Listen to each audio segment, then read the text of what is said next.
Hello again, this is Jeff here, doing a little video with a little something different actually, showing my face. Gonna start doing that, a little bit more personal, see who it is actually you're talking to. But enough with me, more to the Enterprise. Enterprise E is coming along nicely, and more than that, I've got it actually mounted onto the base, and I've given myself quite a bit of lighting over here. So, in my workspace, so that I can work right here where I want to be in a confined area, and go ahead and get this beastie done. So without any further introduction, let's get to the Enterprise and a couple other things as well. And we got there pretty quick, because there is the Enterprise, and she's pretty. As I said about my Enterprise C, she be looking pretty. But yes, she is looking very, very gorgeous. I got it, as I said, got it mounted onto the base. And looking around, we have lights. On the desk, I have orange strip LED lighting. Very, very cool. Blending it going up with the white lighting coming from those. Now, those are actually aftermarket fog lamps that I ordered online, and they came in. I got it all hooked up to a 6-volt adapter, plugged in down there on the floor. I got to get a switch for it so I'll be able to turn them on and off instead of having to crank my arm in that little bitty gap and unplug them. But so far, hey, I don't plan on unplugging them. I'm gonna let these guys burn for a while. They're LEDs. They don't use that much lighting, that much electricity, same as the models. So back to the Enterprise E, as I stated, as you can see, it's on the stand, and this stand right here is just a piece of unfinished wood. Get out of Hobby Lobby for $7. The pole that it's on is just about 5-inch, if that, I think it was the 4-inch. Yeah, it's the 4-inch, 3/8 diameter piping you can get out of a hardware store. I went to Ace, the helpful place, and picked that out. Of course, had the had a nut and bolt screw on right there. I got that. The nuts on the inside of the ship down here, and this right here. I needed pliers to get that twisted on there so that it gets tight. And this puppy is so strong on this stand that doing this, I'm wobbling the desk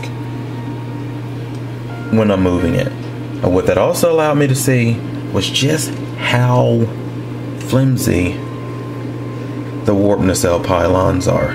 Look at that. Look at that. They are nice, they are beautiful, but they are flimsy. And I'm not exactly sure or not if I'm just gonna have to be extra careful, or just go ahead and maybe drill just a little tone down through there, just a little channel, and lay some piece of hard, extremely hard, knowing me,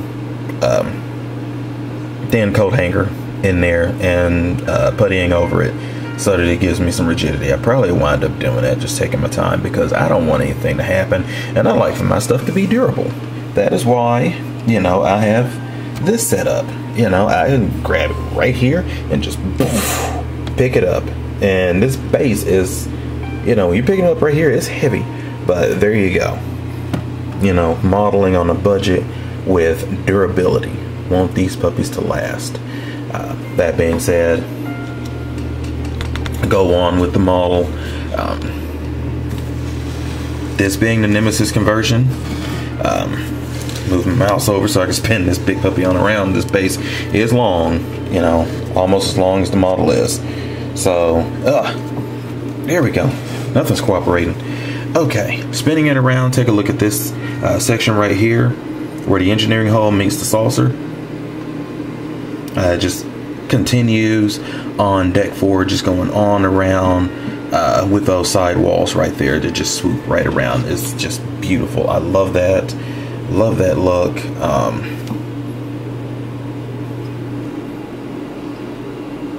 Everything nice and lit up. Got all the windows out on it. it's really nice.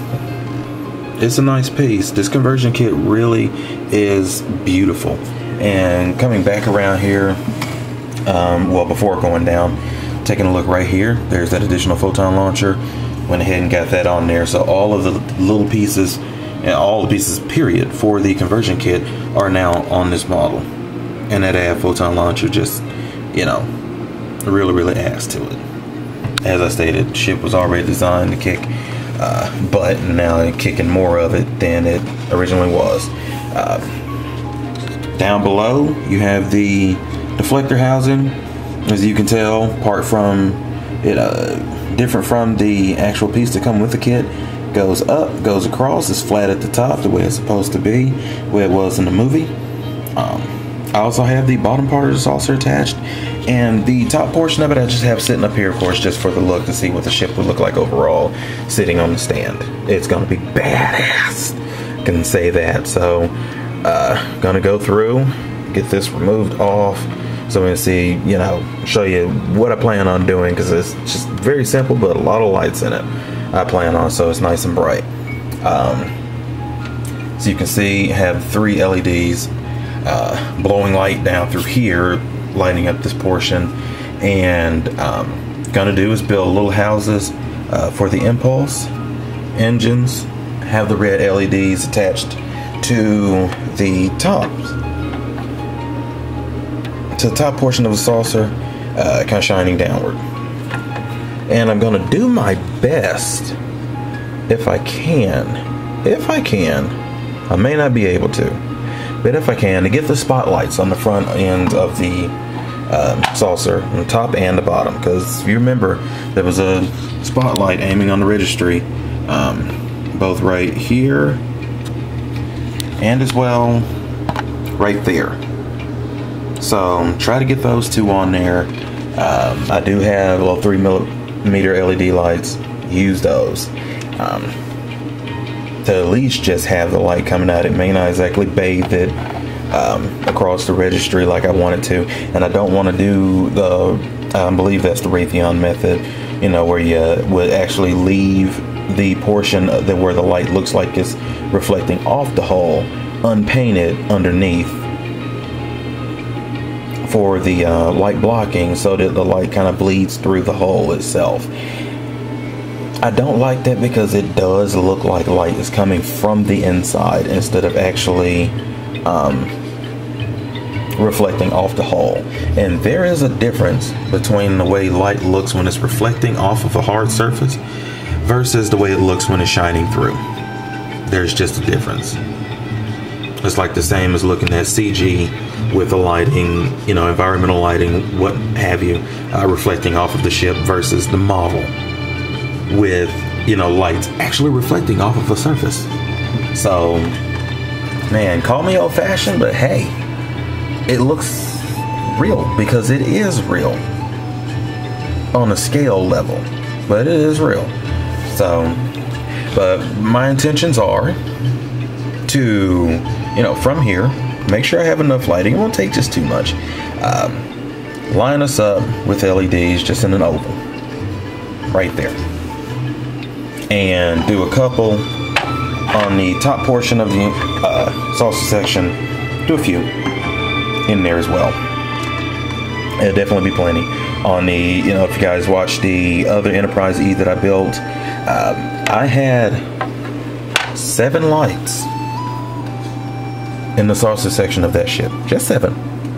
You know, 3 over here, 3 over here. No, wait, I had 8, because I had 1 in the front and then 1 aiming upwards to the upper decks on the top of the saucer section. So those are my plans coming up for this model kit. This was just going to be a quick video showing it, and I do appreciate you guys taking the time to look at this. It's taking me a little bit longer than I was thinking. Been having a couple of difficulties with certain things, as far as just making sure that it looks good. I want this to be a cleaner build than I usually would do. And then of course, when it comes to you know, painting and decaling, because like I said, I got the Aztec decaling to cover the entire model. the entire model. A creation. Good job. I also have the PNT decals as well, just for, you know, additional extra. Get it looking as close to screen correct as I possibly can. So but that being said, I'm having fun with this. It definitely looks good. And on this base, I'm probably just going to leave it the good wood finish. I've always liked just regular plain wood, you know, unstained finish of wood. And I may just leave it just like that, especially with a white starship on top of it. And the pole being painted black. I think it's going to look cool. And I'm going to run with that. I'm going to run at warp 9.991, which, if I'm not mistaken, is the top cruise velocity of this starship. 0.991 or 0.993, whichever one is faster than I'll get out. So, speaking of which, I'm fixing to get out. Take care, everyone, and keep having fun building models. Or if you're checking out for research on your, you know, before you even get started, just enjoy it, because it is fun. Definitely keeps me busy, keeps your heads out of the dump, keeps your spirits up high, because you know that something good in the end is going to come from it. And you can tell that from watching a movie or looking at the picture on the box. It doesn't have to be a starship. It can be a model car. It can be a boat. You know, it can be a naval vessel, large aircraft. Whatever your heart wants to build, go out there and do it. Get your hands, you know, get them dirty. Get them covered in drilled styrene. Get them covered in epoxy. Well, don't get them covered in epoxy. That's just harmful. You know, get them covered in glue. Get your fingers stuck with the super glue. Really want your fingers stuck? Get Loctite super glue. Yeah, enjoy pulling your fingers apart with that stuff. So, but other than that, enjoy, everyone.